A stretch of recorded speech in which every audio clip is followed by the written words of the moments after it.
Good afternoon, family. Addict named Billy P. I'd like to wish everybody a very, very Merry Christmas. Today is Christmas Eve, 2016. It's my honor, and it's my privilege to be the guest speaker here today on the marathon meeting. I live in Michigan. You see that white stuff behind me? It gets cold here in Michigan in December. And today I'm very grateful that I don't have to be out there living on the streets. I don't have to be living in abandonmentiums. I don't have to be wondering about where my food's going to come from, and I'm filled with gratitude. Got to thinking about what today's topic was going to be, and we're going to talk about a few things. We're going to talk about gratitude, and we're going to talk about gifts. You see, Christmas is so brought up. It's all about gifts, people think, and in reality, it isn't about the receiving of gifts. It's about the giving of gifts. And when I got to thinking about it this morning, you know, the gift of recovery is the best gift that I have ever been given in my entire life. And it's a catch-22. You see, it's the best gift that I've ever given anybody in my entire life. Just because I'm the recovering addict, everybody benefits from it. Just like when I was out in active addiction for 20 years, I hurt the people who care about me the most, the worst, and I didn't even know that I was even doing it. You see, my recovery affects the people that I'm with today, too. You see, in the year 2004, November 11th, I finally received the best gift that I believe an addict could receive. That's the gift of desperation. That's after 20 long years and being owned by the state of Michigan for 16 years of my life, and doing everything that this disease had me doing. Not the things that I wanted to do, the things that I had to do to keep on filling this disease, because it kept lying to me and saying, just one more. Just one more. There ain't no such thing as just one for me. There isn't. You know, November 11th, 2004, I finally received the gift of desperation. And that gift of desperation helped me become willing. And that willingness helped me finally ask for help. You see, I'm the person who did have to go to a treatment center. The jails, it never worked for me. If money could have cured me, I'd have been cured a long time ago. I come from a good family. Addicts don't come from broken homes. There is no picture perfect of what an addict looks like. If love could have cured me, I'd have been cured a long time ago. But you see, there's a problem. The problem is I have this disease. And this disease is progressive, incurable, and fatal. See, there is no cure. There's solutions, which is a gift. Program of recovery has given me a gift of life. It's given me a gift of happiness. It's given me a gift of freedom. True freedom. Not just freedom from active addiction, but freedom from self. I was very skeptical, to be honest with you, at the beginning. I didn't know if it was going to work for me. I had no idea.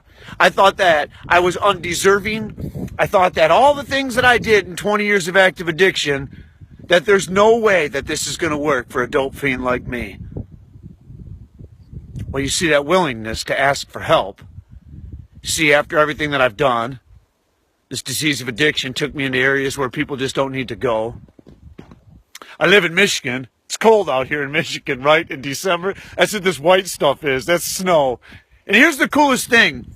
The disease of addiction doesn't care where people come from. It doesn't care where they live. It's everywhere. It's worldwide. There isn't a family in this world who doesn't have somebody who is battling the disease of addiction. Here's the cool part.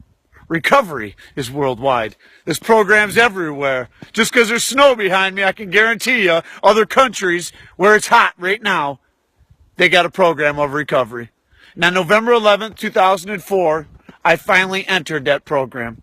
I finally went in there with just a small amount of hope, thinking that just maybe this will work for me. I showed up and they taught me some very, very, very good things. See, they introduced me to a 12-step program. Now, I'm not going to get out here and tell you guys that I will co-sign bullcrap and that, you know, I'm all about this new age stuff. Listen to me. I don't want none of that new age stuff, okay? In my opinion, there is no chemical solution for a spiritual problem. And believe you me, I had a spiritual problem. You see, I don't believe that I have to take drugs in order to get off of drugs. Yes, I had to go through the process of detox. Yes, I had to become a meeting maker. And we say things like, keep coming back, you know. Listen, I never left. 4,426 days ago, I said I'm done. I surrender. The key to success and the key to winning is surrendering. And that goes against everything that living in the streets for all those years told me what life was about. But come to find out, I really didn't know nothing. At the age of 32, I finally raised my hand and said, I need some help here. I'm so full of shame and anger and pain. I've become hopeless. I accepted the fact that I'm just supposed to be this way my entire life. I was living in a tent in the alleys of Detroit off of Warren Avenue, eating out of dumpsters. At that time, I was already a convicted felon here in the wonderful state of Michigan. See that white stuff? It's cold. Today, I'm so grateful what this program has given me. When I entered this program, all I simply wanted to do was to figure out how to make it through one day without using. And I would have accepted that. But if I would have stopped at that, I would have missed out on all the benefits that this program truly has to offer. It isn't about just not using for me today.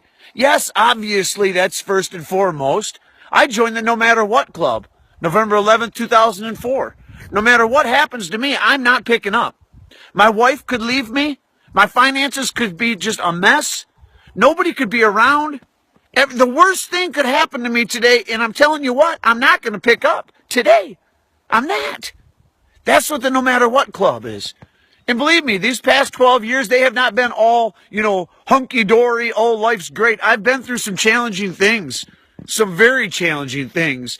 But because of this fellowship, because of the family that I now have, because of the program of recovery, because of the 12 steps and the 12 traditions, I know where to find my solutions. And because of application, I can make it through anything that happens to me today without picking up.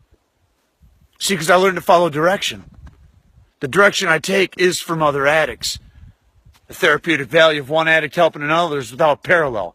That means that there is no better weapon for me than somebody else who's already been there, because their thinking is just like mine. See, tomorrow's Christmas, and this will be the 13th Christmas in a row that I've had nothing in my system. That's amazing. That's a gift. You see, we think that Christmas is about receiving gifts. And let me tell you something. The best gift that I have ever given anybody was Christmas 2004, when I showed them I'm in this process of recovery. I got clean on November 11th, 2004. The next month, 2004 Christmas, I had no money. I had nothing to give anybody.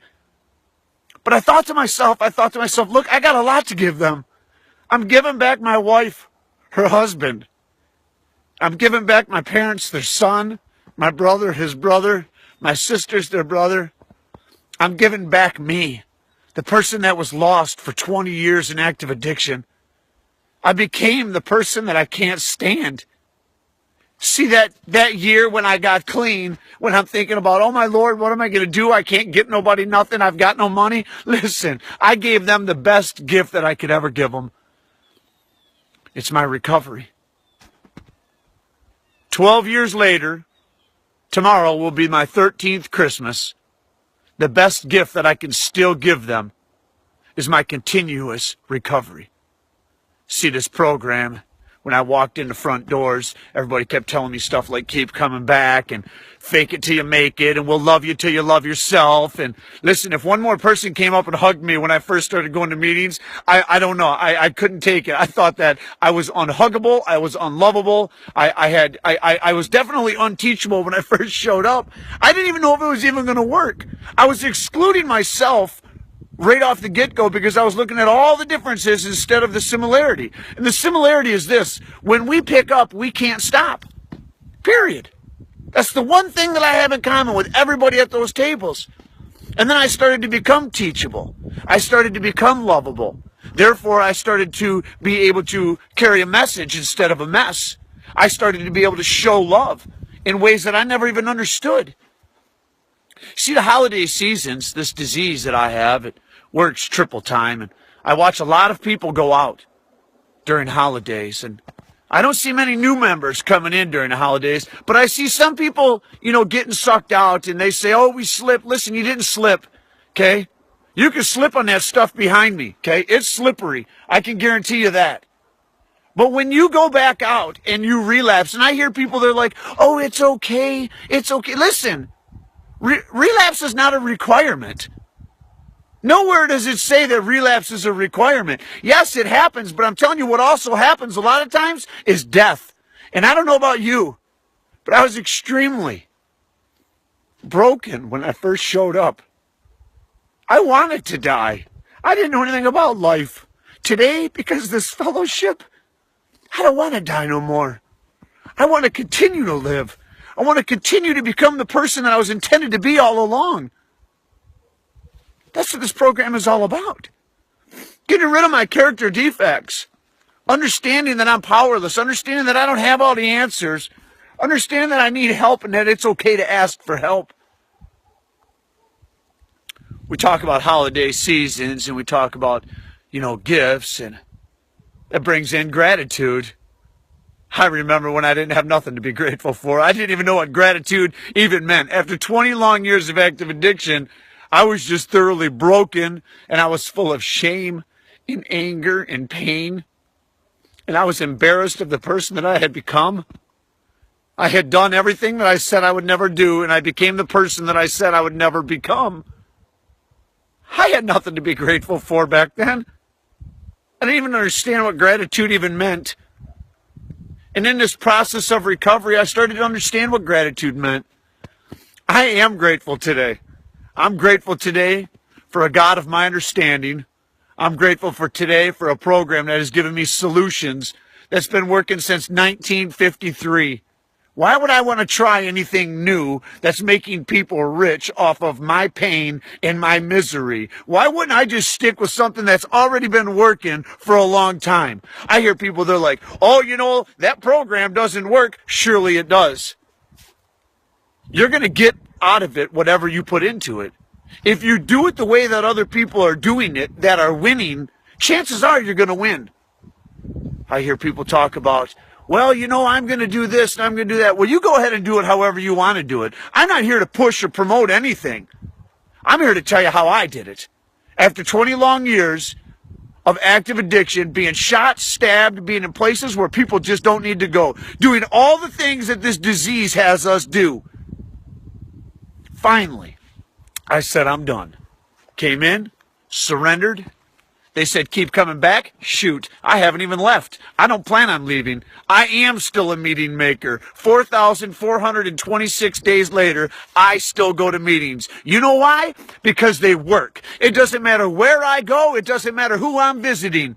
When I ask people, hey, do you mind me asking what led up to this relapse? This is what they tell me. I quit talking to God. I quit going to meetings, and I found myself right back where I said I would never be. Listen to me. I'm going to continue to talk to God. I'm going to continue to go to meetings, and no matter what, I'm not going to pick up. That's the beauty of it. I have that choice today. I have a gift today, the gift of choice.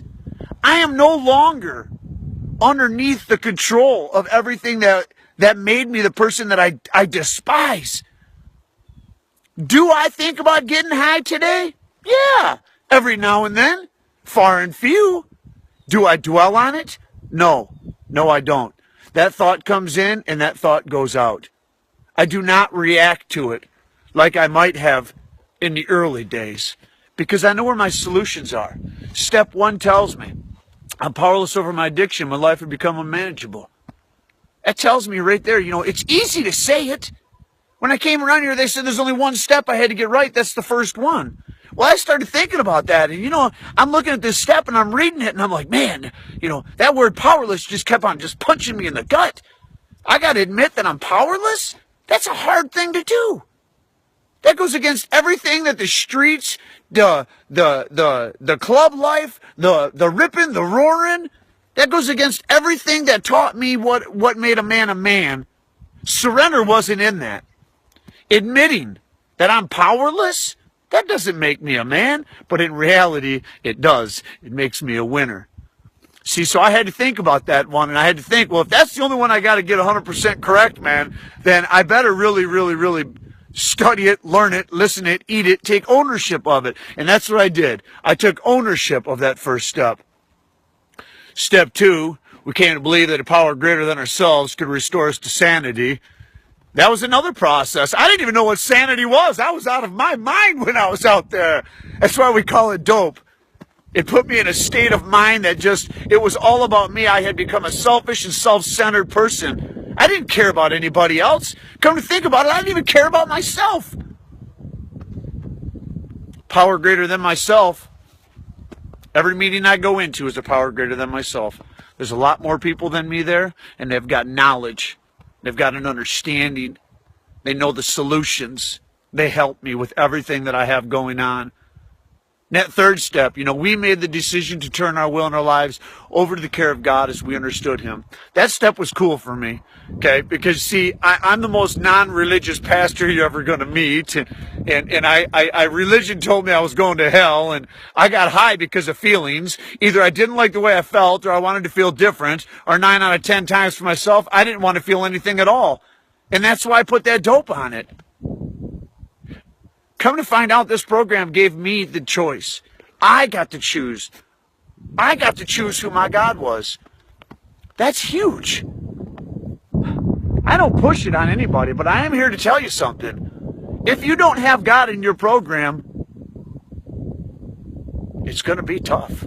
Doesn't have to be mine. I don't care who you pick. I don't care what you pick. As long as it's kind, compassionate, caring, and more powerful than yourself. You see, when you get into these step works, you find a sponsor, you start to build a relationship. This person helps and it guides you through. I live a life today that I never even thought existed. And I live a life today that I owe everything to this program. I do. My wife, my children, everything I got, I owe to the process of recovery.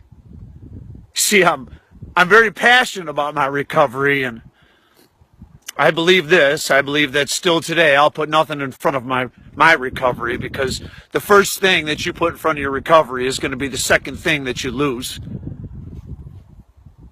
In other words, if I put my wife in front of my recovery, I'm going to lose my recovery, then I'm going to lose my wife. If I put my job in front of my recovery, I'm going to lose my job, then I'm going to lose my recovery. You see, I don't put anything in front of it.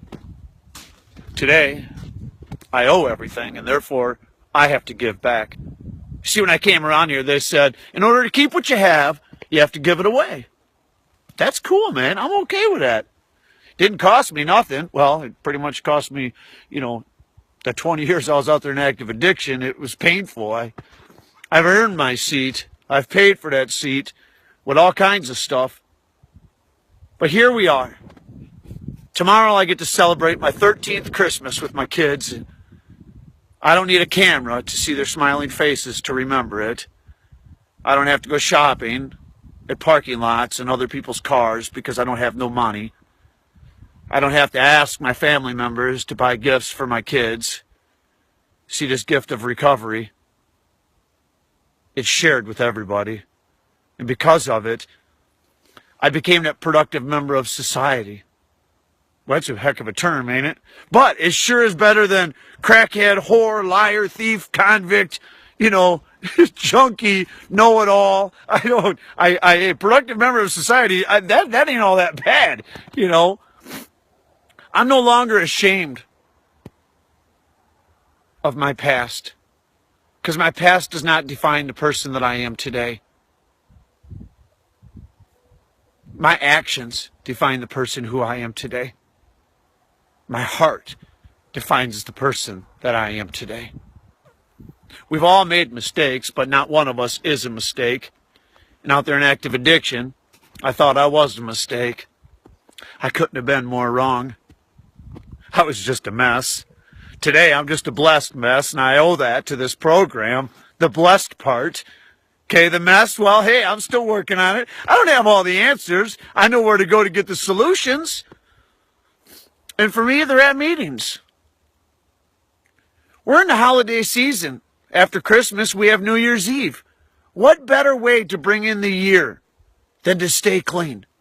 What better way to bring in the year than to go to a meeting, a marathon meeting? What better way to go into 2017 being free from active addiction and getting closer to becoming free from self? That's what it's all about. That twinkle I got in my eye, that smile that I got on my face, I tried to obtain that for 20 years. And it always faded away. It never lasted. It was like this temporary thing. But let me tell you something. When I finally got this program of recovery, when I finally believed that I too was not excluded, that I could make this, that I can do this, that's when I got that twinkle in my eye. That's when I got that smile on my face. It didn't come from a pill. It didn't come from a needle. It didn't come from a bottle. I didn't have to smoke it. I didn't have to digest it.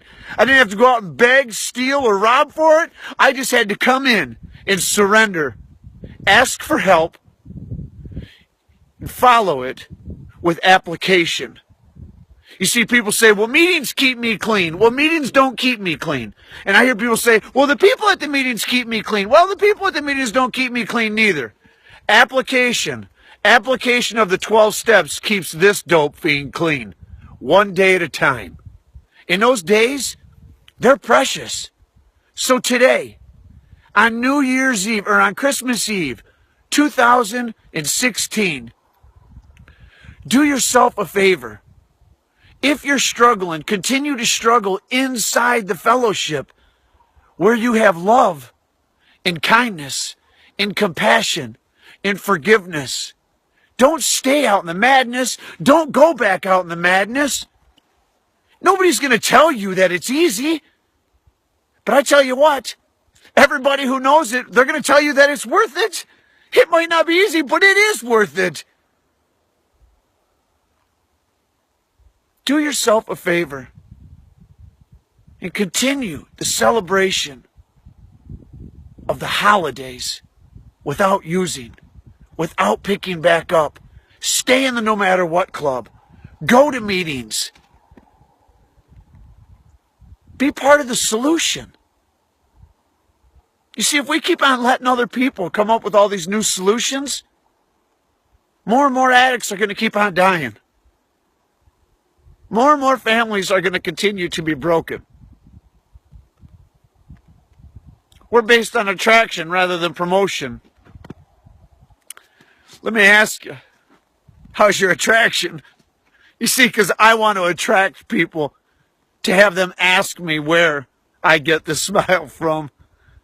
I want to attract people to where they ask me, dude, how did you, of all people, get out of the gutters, get out of the alleys, come from where you come from, living in a tent in the alleys of Detroit, to being where you're at today? And what that does is it opens up a door of opportunity for me to share with them an amazing program and a process of recovery. Family and friends, I love everybody today. From somebody who couldn't stand the person that I was, and I surely didn't love myself when I first came in. I want everybody to have a blessed, happy holidays, clean, without picking up. I want you to bring in the new year clean, without picking up. I want you to continue to give yourself the best gift that you can ever give yourself and anybody who cares about you, which is the gift of recovery. It's not easy, but it is well worth it. My name is Billy P. I'm a grateful recovering drug addict from Michigan. And I just want to tell you all, thank you. Thank you for allowing me to share a message today of hope that nobody has to use again. No addict around has to die without understanding that there are solutions and a better way of life. If we come into this program and we just keep it, what good is it? That's the same thing we did with our dope. We're supposed to come into this program and we're supposed to give it away. We're supposed to go out there. We're supposed to pick the ones up that have fallen. Bring them into the rooms, man, and show them. Show them how we do this. That, my friends, is what makes a change happen. It takes action. I don't know what else to say, except the gift of recovery is absolutely amazing. And nobody's excluded from it. It's Christmas Eve 2016. I want to wish everybody a very Merry Christmas and a very Happy New Year. Look at the gift that you have. And the gift that you have, you can give that gift away. I love everybody. Have an amazing day. Bye.